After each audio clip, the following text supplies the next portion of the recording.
give you some enemies of the CES that you will take down? In the first series of The Lobby, Al Jazeera's investigative unit exposed the role of pro-Israel operatives in Britain. The headlines at 11 o'clock. Israel's ambassador to the UK has apologised after a senior diplomat was caught on camera saying he wanted to take down the Foreign Office Minister, Sir Alan Duncan. Sir Alan Duncan, who's a strong critic of Jewish settlements. An undercover reporter for Al Jazeera doing an investigation into Britain's relationship with Israel. This investigation exposes a covert Israeli campaign to influence British policy. The investigation led to the resignation of Shai Massot, a senior political officer at the Israeli embassy. Mr. Massot is also heard describing the Foreign Secretary Boris Johnson as an idiot. The diplomat in question no longer seems to be a functionary of the embassy in London. And so whatever he may exactly have been doing here, his cover can be said to have been well and truly blown. At the same time, Al Jazeera had been running a second undercover operation. Some of our reporters' covert filming was included in the first series of The Lobby. His identity became known. Tony had spent 5 months inside the pro-Israel lobby in the United States. He'd impressed colleagues with his understanding of the Middle East. You have the resourcefulness and the depth, to sort of think strategically about this, whereas most people aren't able to do that. A prominent Jewish online magazine described Tony as the perfect gentleman who became one of the town's best-liked Zionist activists. You did amazing work here. The guys don't stop talking about you. They still talk about you. Tony threw elaborate parties. And apparently anyone interested in telling a story about sinister Israeli influence in America's capital couldn't have asked for a better guest list.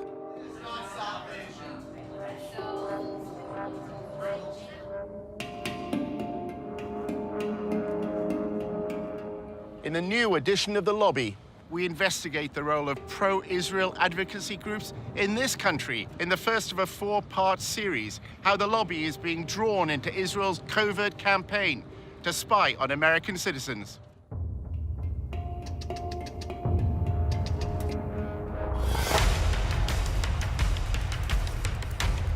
Using an undercover reporter, Al Jazeera's investigative unit infiltrates one of the most powerful lobbies in the world. Getting $38 billion in security aid to Israel matters, which is what AIPAC is doing. We examine how the lobby, led by AIPAC, the American Israel Public Affairs Committee, has secured unwavering support in Congress. Congressmen don't do anything unless you pressure them. And the only way to do that is with money. What the lobby is all about is to make sure that Israel gets special treatment from the United States forever. But after occupying Palestinian lands for half a century, the pro-Israel lobby is facing a new challenge. We called for a full boycott of Israel, divesting from it, and eventually imposing sanctions on it to achieve UN-stipulated rights of the Palestinian people. A movement to boycott, divest, and impose sanctions on Israel, BDS, was formed on American campuses. Seems to be achieving its goals, threatens future American support for Israel. We believe in justice for all people. So that means the occupation has to end. Israel's Ministry of Strategic Affairs responded with a covert operation to defeat BDS. אתה צריך לעשות את זה עם הרבה מאוד עמימות. זה לא גוף צבאי היררכי שאם הרגנו את X, אז כל הגוף מתחתיו לא פועל. So the Israeli government leverages Jewish organizations in the diaspora. Absolutely. It's a psychological campaign involving spying and smears. You discredit the messenger as a way of discrediting the message. Just stay on message. And what is that message? BDS is a hate movement. While our reporter monitored pro-Israel groups, he was asked to go undercover for the lobby. You're going into enemy territory. It's not for everybody.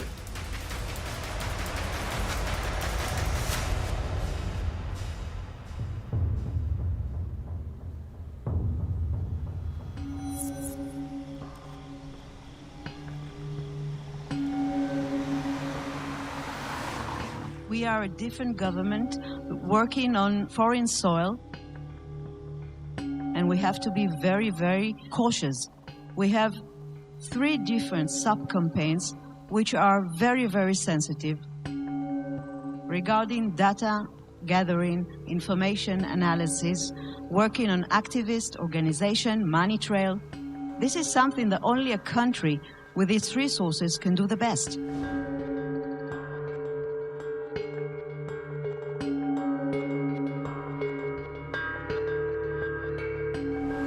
If we want to win, we have to change our ways. We have to think differently. And this is waging a holistic campaign against the other side. Take him out of his comfort zone. Make him be on the defensive. Israel is involved in a secretive influence campaign whose aim is to discredit its challengers in the West. In the Air Force, when you want to win, you have to have aerial superiority. If you want to win a campaign, you must have information superiority. And this is exactly the added value Israel capabilities, technological and otherwise, we can bring to the game, and we are working on that very hard. In the United States, the lobby is working with Israel to spy on American citizens. We're giving them data. For example, one day, Sima's deputy sending me a photo, just a photo in WhatsApp. It's written, boycott Israel on a billboard.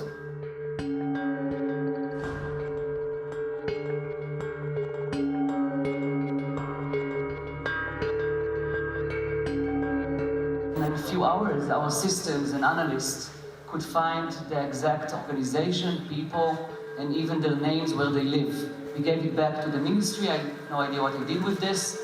But in fact, 3 days later, there were no billboards. We use all sorts of technology. We use corporate level, enterprise grade, social media intelligence software. Almost all of this happens on social media. So we have custom algorithms and formulae that acquire the stuff immediately.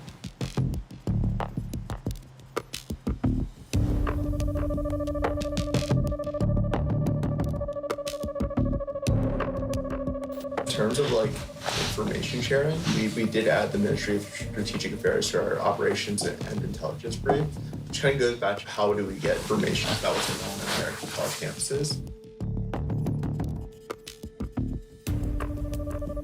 Generally within about 30 seconds or less of one of these things popping up on campus, whether it's a Facebook event, whether it's the right kind of mention on Twitter, the system picks it up, it goes into a queue and alerts our researchers, and they evaluate it, they tag it, and if it rises to a certain level, we issue early warning alerts to our partners.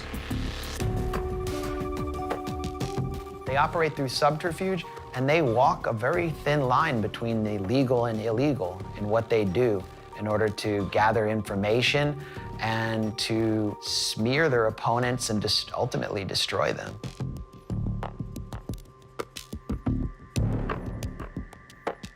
In order to understand how the pro-Israel lobby operates, you have to literally be a fly on the wall. If you can't obtain information publicly, you should try to get into the room through other means. Our undercover reporter, Tony, is British and Jewish and had recently graduated from the University of Oxford. He wrote articles and presented himself as a strong supporter of Israel. In Washington, he attended a course on the Israel-Palestine conflict. I'm from the UK, and I'm just taking a course at Georgetown here over the summer. He networked in the social circles of the pro-Israel lobby. Hi, I'm Rona. I'm Tony. Nice to meet you. Good to see you. I'm good. Good to see you. Hey. After building his profile, Tony was accepted on a training course in pro-Israel advocacy. Welcome to Fuel for Truth DC's second boot camp. Congratulations, everyone, to being accepted. What we're going to do right now is just kind of like introduce ourselves. I'm Daniel.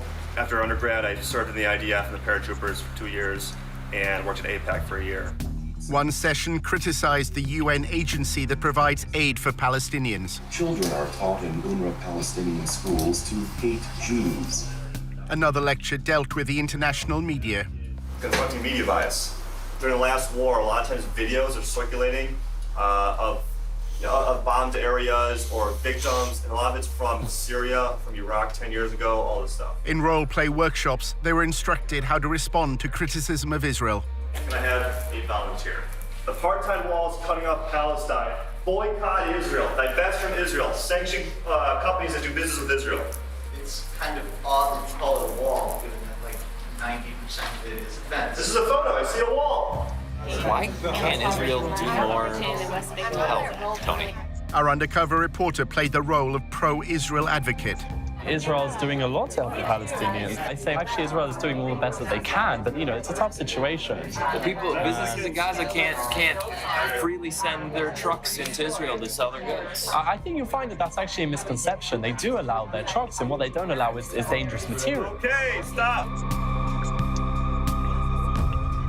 After the course, Tony was accepted as a volunteer at a pro-Israel communications group called the Israel Project.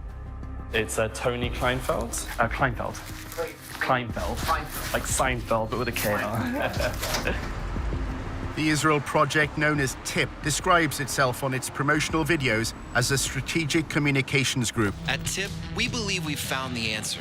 Israel's enemies have left the battlefield of the Middle East and are now fighting on the battlefield of public opinion. What you have with regard to the United States and Israel is a special relationship that is unprecedented in recorded history. Not simply that the United States gives Israel a tremendous amount of economic aid and diplomatic protection, it gives that aid and protection no matter what, right? It's not conditional. And the Israel Project will go to enormous lengths to achieve that end.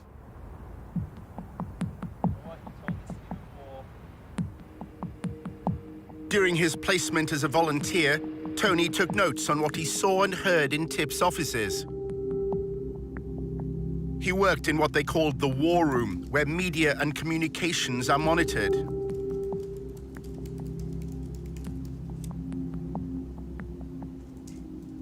Staff described having contacts at numerous media organizations. Their primary means of influence is by forging friendships with reporters.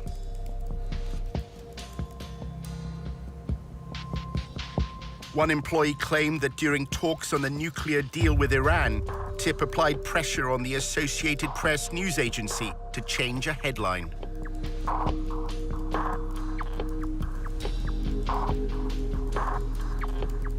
Tony read the Israel Project's annual report, which described TIP's mission as building an echo chamber for pro-Israel information. That means using the media to amplify and repeat TIP's messages, as well as what the report describes as neutralizing undesired narratives.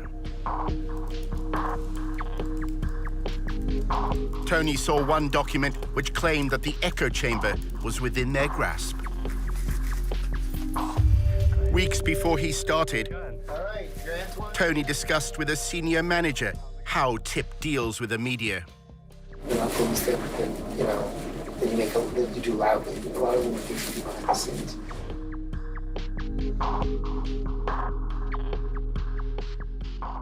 You can get a lot more done by making questions get asked by journalists. And if you create it from multiple directions at the same time through multiple journalists, then you create a kind of sense of crisis. We develop relationships, a lot of alcohol, to get them to trust us. The basically messaging on the following BDS means essentially a kind of a hate group targeting Israel. They're anti-peace. We try not to even use the term just because it builds their brand. We just refer to boycotters.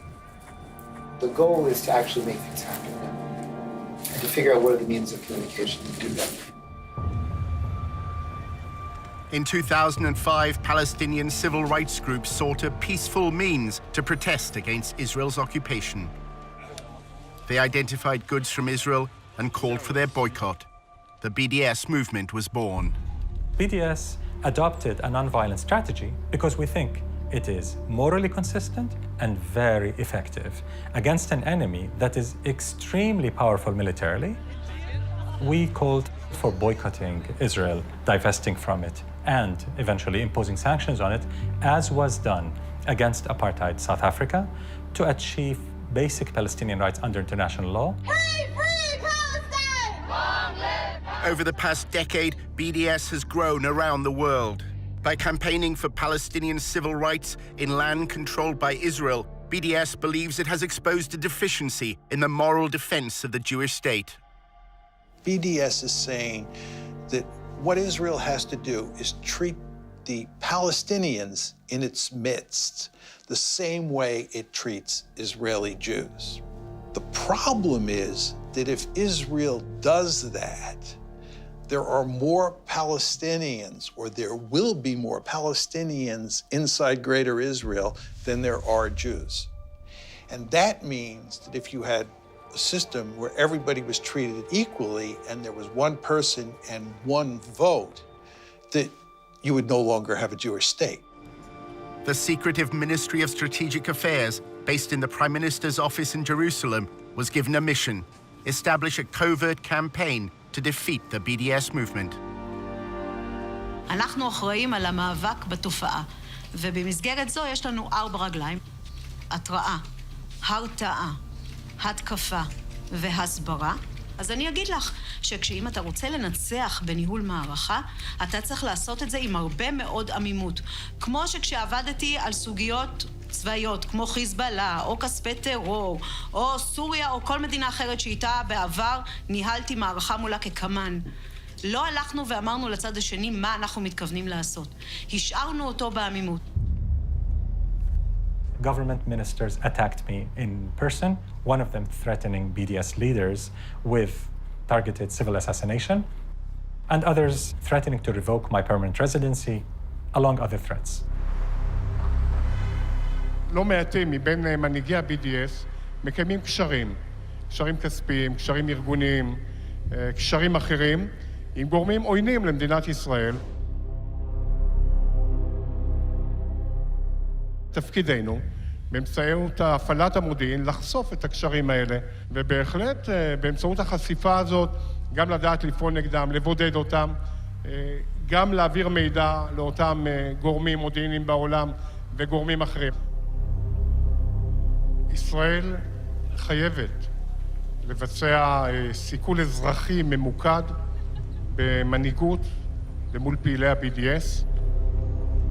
The campaign includes monitoring the activities of American students. אנחנו עכשיו למשל נמצאים בתהליך שלם של ליצור תמונה כוללת על הקמפוסים. אם אתה רוצה לנצח תופעה, אתה צריך לדעת להיות עליה בעליונות במידע וידע.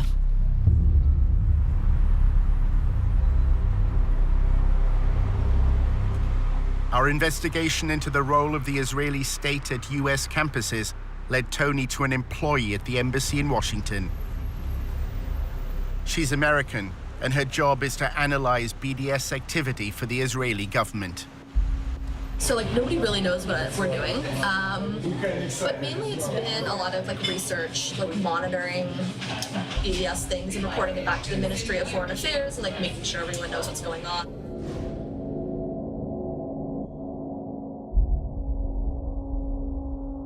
They need a lot of research done and stuff like that.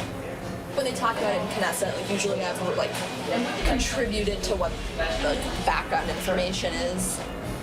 I'm not going to campuses. It's more about connecting organizations and I guess campuses and providing resources and strategy if students need it.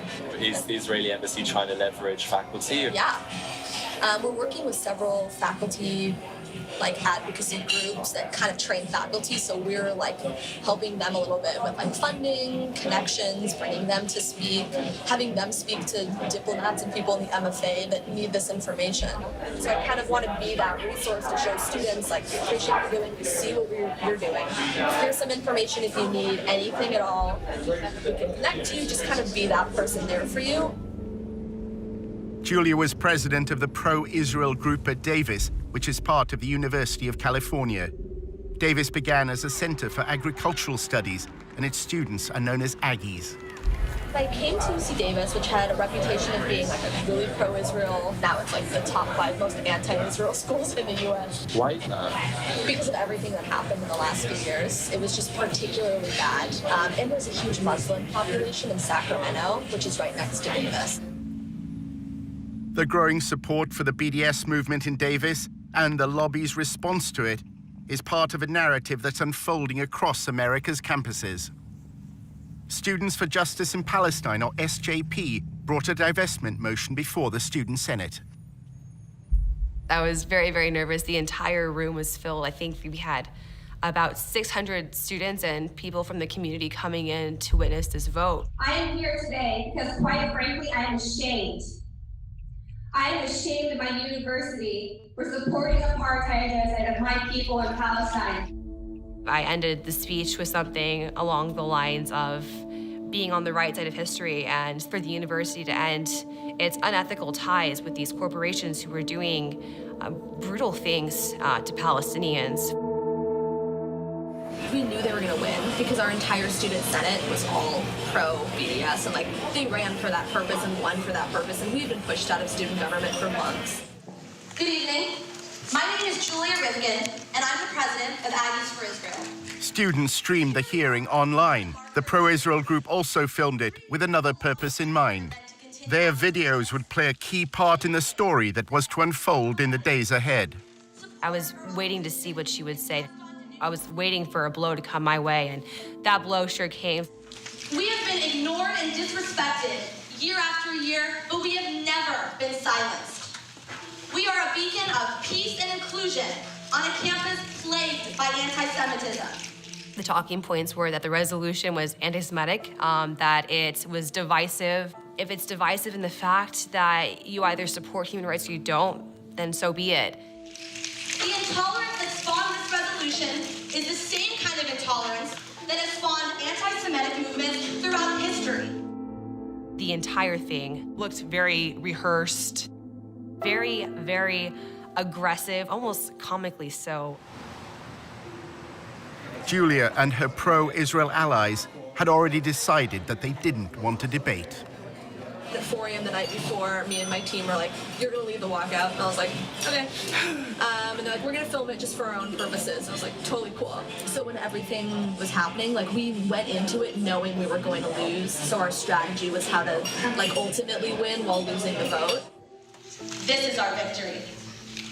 And we who are victorious need not legitimize the words spoken in this empty hearing. So if you are here tonight in opposition to this resolution, I invite you now to stand up. Really, stand up. And join me in walking out of this room. That was a wowing moment. To have them just stand up, everyone just kind of was like, what's going on? It was very shocking. As they were leaving, it was just a very big rush of relief to not have that tension, those bad vibes in the room. And so we started cheering, actually, and it was a great moment. You're standing in the back, it looks like some seats have opened up. But the passing of the BDS motion proved to be just the beginning of a bigger story. In part 2, how the lobby worked to undermine the student decision. Those swastikas, who did them? We don't even know.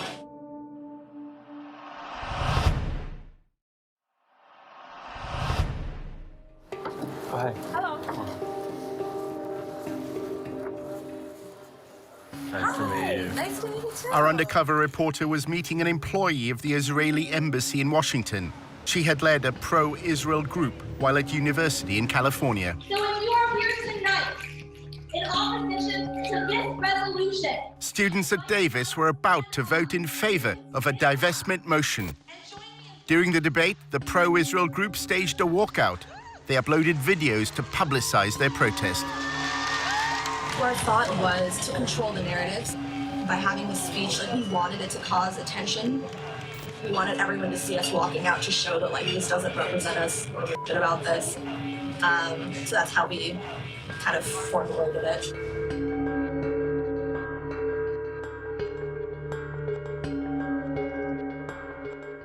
That day, all of us released like 50 op-eds in major news sources so that when people made a hashtag and like a whole thing trending, so when people opened their Facebooks, it wouldn't be them celebrating their victory, it'd be us sharing our stories. Once it blew up, then random people, like the Huffington Post contacted me and was like, do you have anything to say? And I was like, conveniently, I wrote an op-ed 2 weeks ago just in case.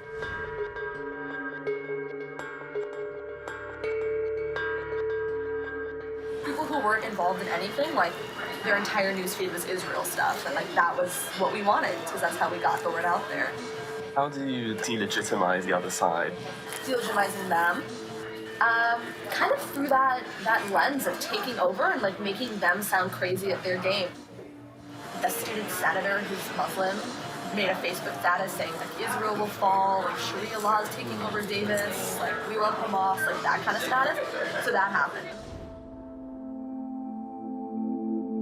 We had been called terrorists and told that we were Hamas sympathizers, that we want to bring Sharia law to campus and things like that.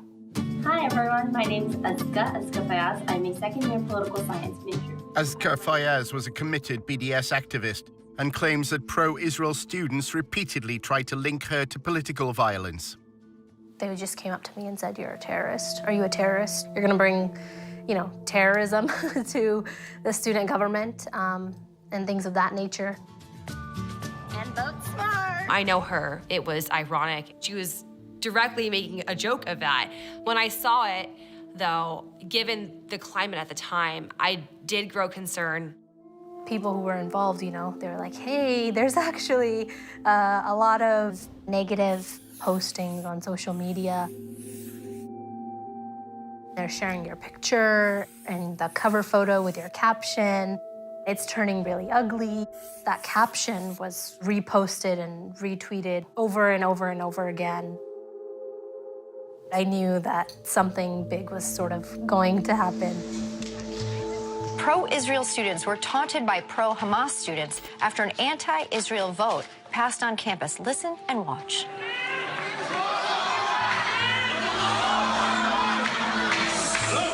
And right after the vote passed, a student senator posted this on Facebook. Hamas and Sharia law have taken over UC Davis, BRB crying over the resilience. I don't have the capacity to bring Sharia law to the University of California, Davis. I don't think any of us really do have the capacity. They wanted to try to make me look as evil and violent as possible. How can we use their words out of context in such a way that their victory doesn't seem so victorious anymore? Conveniently, like the divestment video just happened to do that. Like when we all started shouting Allahu Akbar as we were leaving, like that was really nice for us in a way because like we caught them just, doing what they're doing. And then it like went viral on YouTube. Anger and tension running high at the University of California Davis campus. What you just saw played out late last week as the Student Government Association voted on a resolution to boycott the Jewish state of Israel. They kept showing it over and over again.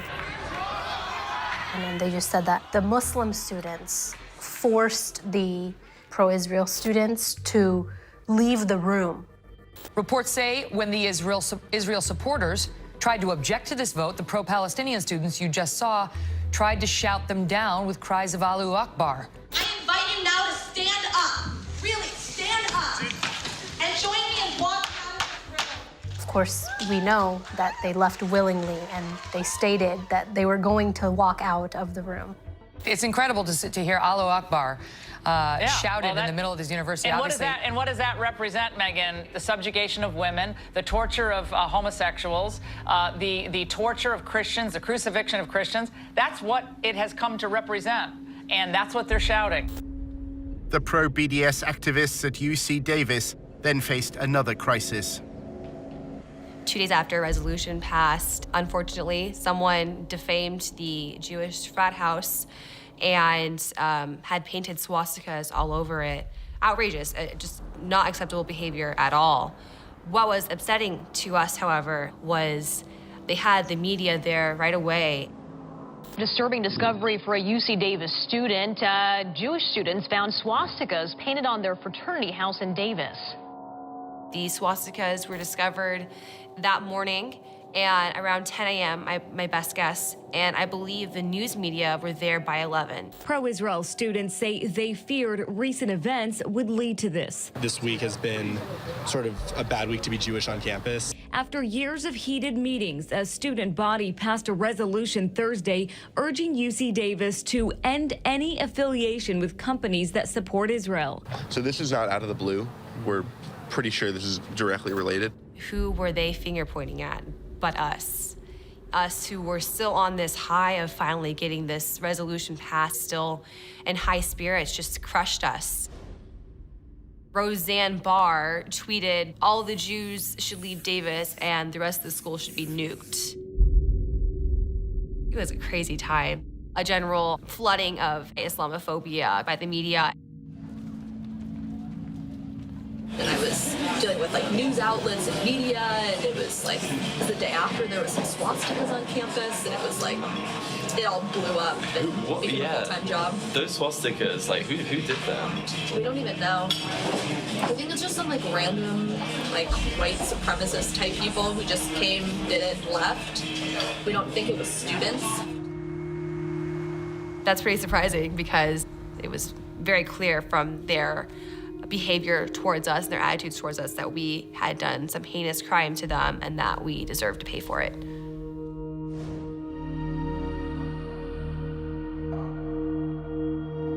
Students who were part of the divestment movement painted swastikas on the fraternity. That's what she was hinting at. That's what she was trying to imply. Why would we act against our interests and do that at a moment when we were, I guess, victorious? The fact that it was just so quickly tossed onto us as those who had done this, it was damaging. It was hugely damaging. That was kind of our strategy. A lot of it was media-based, which is like kind of my interest in media. And I would say that's like 99% of what it means to be successful.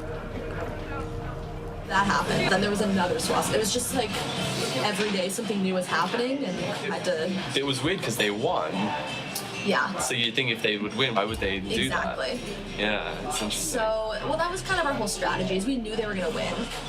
Were you in touch with the embassy, or were you in touch with like any groups? Pretty much all of the groups. Not the embassy. I guess our consulate.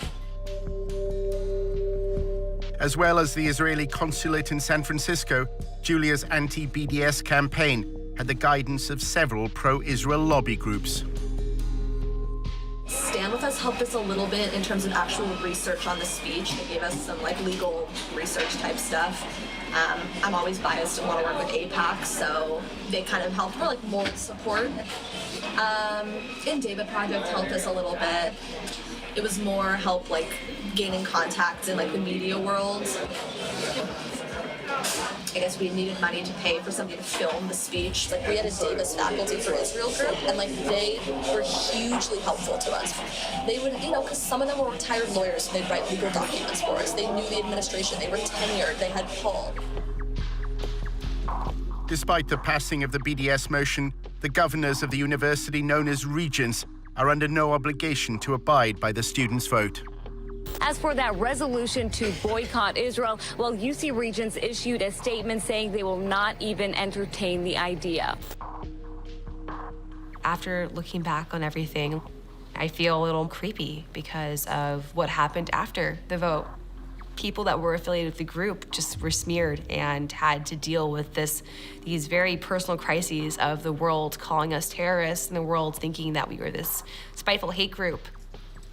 It's pretty unequivocal how organized they were, how brutal and ruthless that narrative was, and how it affected us in the end. Back in Washington, our undercover reporter was attending the annual conference of the Israeli-American Council.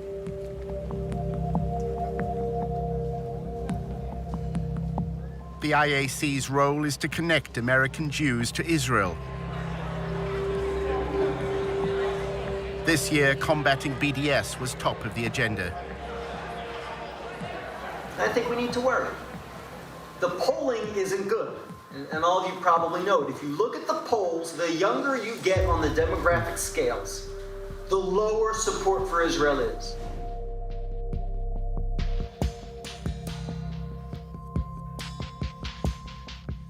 It seems to be achieving its goals, and I think it threatens future American support for Israel. Younger people are leaving college less sympathetic to Israel than when they entered. The lobby hope that a new partnership with Israel's Ministry of Strategic Affairs will become a game changer in the fight against BDS.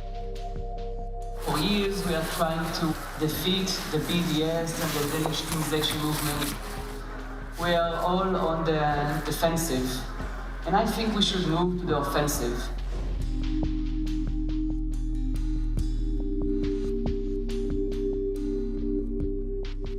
Using especially cyber and internet tools to try and defeat this ugly movement.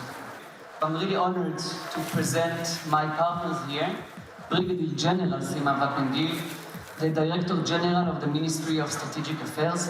Sima, please.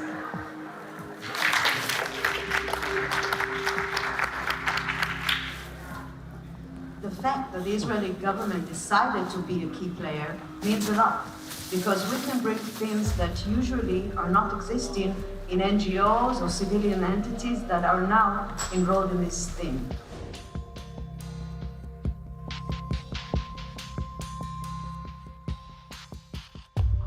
The Israeli government can look at the bigger picture and actually create this coordination and cooperation.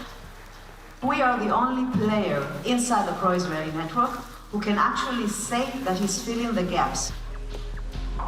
The Israeli official described to members of the lobby the first phase of the covert war. Ambiguity is part of our guidelines. That's why I'm not going to say anything too much about each one of the legs. The first one is intel, intelligence, or data, or information.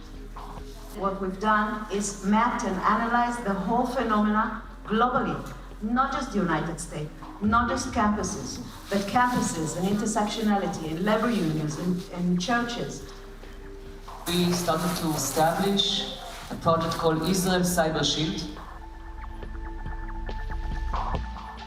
This project is actually a civil intelligence unit that collects, analyzes, and acts upon the activists in the BDS movement, if it's people, organizations, or events. And we give everything we collect. We are using the most sophisticated data system, intelligence system in the Israeli market. Let's take the defense activity that we're doing and make it into proactivity and offensivity. Israel has used cyber sabotage. We suffered from intense denial of service attacks, hacking attacks on our websites. Israel decided to go on cyber warfare against BDS publicly. They said, we shall spy on BDS individuals and networks, especially in the West.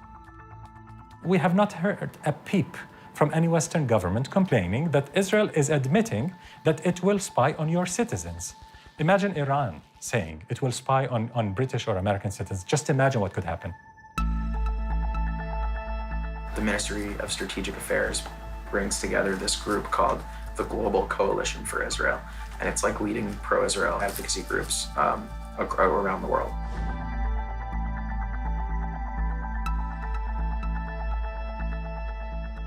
My view and the view of Israel's Ministry of Strategic Affairs, which we coordinate with sometimes, or we communicate with sometimes, is like Europe is lost and it's basically over. And like they're turning a lot of attention out of the US because they feel we're on your path.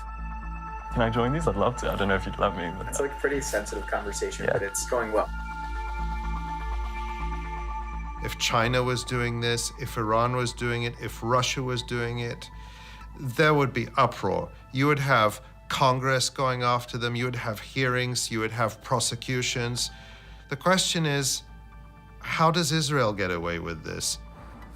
It's modeled on General Stanley McChrystal's counterinsurgency strategy in Iraq. We've copied a lot from that strategy that has been working really well for us, actually. And one of the pieces is this operations and intelligence brief. We're using social media intelligence, a tool called Radian 6. We're phasing that out over the next year, and we're bringing on more sophisticated technology that was developed in Israel. An American should not be spied on by a foreign government that is able to access all this information and possibly undermine their ability to exercise their democratic rights in this country. So we're not dealing with amateurs. This is not an amateur work. We're dealing with a government that have a ministry at a ministerial level engaged in the systematic targeting of activists outside of its sovereign borders. The only way it's going to stop is if somebody in the government points out this is illegal and we're not going to tolerate it. And if we do tolerate it, other countries are going to do it as well. There's a company called Sensus, S-E-N-S-U-S. It's like very pricey though, We had to raise like hundreds of thousands of dollars just for it. It's gonna increase our discovery rate. We're discovering just about everything we need. It's also going to bring new sources online that we weren't able to access in an automated fashion, like message boards. And we have ways to crawl message boards right now and to monitor them, but it's like disconnected from the event and activity discovery mechanism, so that we want that system to be all integrated. So we just signed the contract yesterday for them to start that work. They actually already started it. Good friends in Israel that are helping us with that. You would think that since the United States has this special relationship with Israel and gives it so much largesse and protects it diplomatically at every turn and gives this assistance unconditionally, that the Israelis would do less spying here than other countries do. But on the contrary, what we see is that the Israelis are probably at the top of the list when it comes to foreign countries spying inside the United States. Our investigation into Israel's covert war against BDS led Tony back to Julia Rifkind. She's American, and her full-time job at the Israeli embassy is monitoring BDS. She summed up a typical day at the office. Gathering intel, reporting back to Israel. That's a lot of what I do. Is report back to the Ministry of Foreign Affairs, Ministry of Strategic Affairs, and make sure they have the right information. It's in Knesset of what's going on here. So that's why I do a lot of reporting. I talk to people from tons of organizations, just trying to get the information that I could to report back and kind of just talk through some of the issues with those people, see what their plan was, tell them maybe some ideas we've had, give them our support. Behind the scenes way. Wow, it just looks like the state of Israel is employing little spies, and you can't take a breath without Israel hearing about it. Julia spoke about her former days as a student. While at UC Davis, she was also an activist with AIPAC. The training she received from the most powerful arm of the pro-Israel lobby left its mark. I can immediately tell when meeting with somebody where they were trying to be. The way that I talk about stuff, obviously I'm an AIPAC training camp. I can't activist the way they call it. So I can tell when somebody's on Stand With Us or David Project or ICC or Hasbara, Canberra, ZOA. I can kind of tell. She's been trained really well. She follows the commands that she has been given by these Israeli organizations, and she follows it really well. I pretty much, all of my friends work at AIPAC, all of them. So whenever we have events at the embassy, and there's we should invite AIPAC people, it's a joke that obviously I'm gonna be the one to write all the emails down. So whenever they're we have to submit names of lists for events, mine's 15 names and 14 of them are AIPAC. AIPAC encourages the students it trains to conceal any affiliation. When you're lobbying on behalf of AIPAC, you don't say AIPAC. You say I'm a pro-Israel student from UC Davis. And when you're meeting with students on campus, I would never say I am the AIPAC campus rep. I say my name's Julian, I'm a pro-Israel student. You don't need the title, you don't need the organization. AIPAC's involvement in student council elections is also kept secret. AIPAC attracts the more political students who are more interested in lobbying. We had campaigns and stuff like that. We dealt with student elections, very behind the scenes. They actually were found to have put cameras in the rooms where there were meetings going on. I liked meeting outside where there are no rooms and there are no possible cameras under the chairs or wherever they may have put them. I have several weird Facebooks. I have my fake Facebook that I follow all the SJP accounts. I have some fake name. My name is Jay Bernard or something. So it just sounds like an old white guy, which is the plan. I joined all these groups. A lot of people haven't added me. I mainly just wanted to see on the newsfeed what kind of articles they were sharing, just to kind of see what their internal dialogue was. Every single event that I put on, you would have these pro-Israel groups coming out before our guests even got there with their cameras, videotaping. Julia has no contact with her handlers in Israel. She writes her intelligence briefs and awaits their instructions. I write a report that I give to my boss who translates it. 'Cause it's really weird. We don't like talk to them on the phone or like email or whatever. There's like a special like server that's like really secure that I don't have access to because I'm an American. You have to have like clearance to access the server. It's called cables. It's not even necessarily in Hebrew. It's like literally cables. I've seen it. It looks really bizarre. So I write reports that my boss translates into the cables and sends them, and then they'll send something back, and he'll translate it and tell me what I need to do. If she believes it's spying on activists to suppress a free speech movement, then, you know, peace be to her. And I hope she feels good sleeping at night being on that side of things. We're a group of student activists advocating for Palestinian human rights. And to think that we're so upsetting and threatening to a state is pretty awe-striking to me. Creepy, but also, I guess, makes me more proud of the work I did. It's nice kind of seeing what they're talking about. What do they say? They don't talk about like our side at all, which is disappointing because it would be like nice to do the drama. But it's mainly them sharing their like videos, their like AJ Plus videos on Al Jazeera. What do you think about Al Jazeera?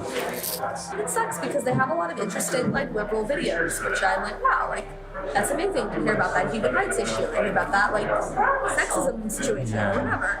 And they'll show like why Israel is an apartheid state. And you're like, ooh, like not anymore. So that's what's annoying is that it gets, you know, tied to all those causes. It's hard to be liberal.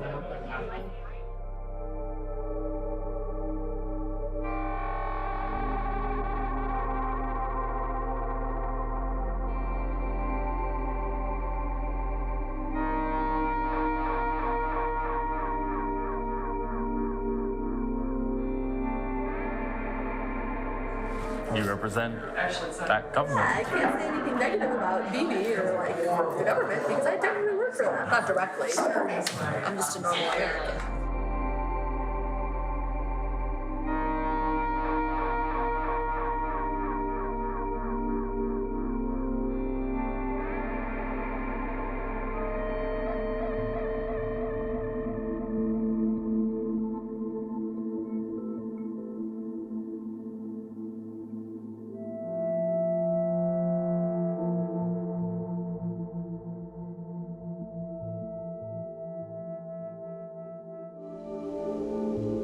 In episode 2, Tony discovers how the lobby raises funds for congressmen. Basically, they hand him an envelope with 20 credit card numbers.